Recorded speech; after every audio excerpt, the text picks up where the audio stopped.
Zašto se smijete? Pa zar nisam trebao biti ovdje? Što se događa?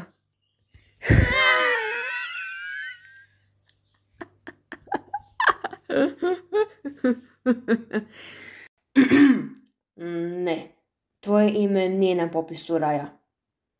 Onda...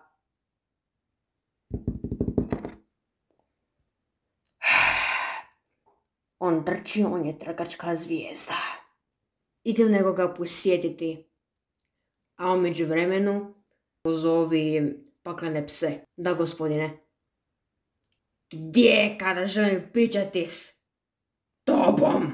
O, zdravo, Bože, kompa. Kako ti mogu pomoći? Bolje ti je da imaš dobro objašnjenje za ovo. Nemam blagog pojma o čemu pričaš. Andrej je nekako izašao. Kako je to učinio? Ne, vrata zesna.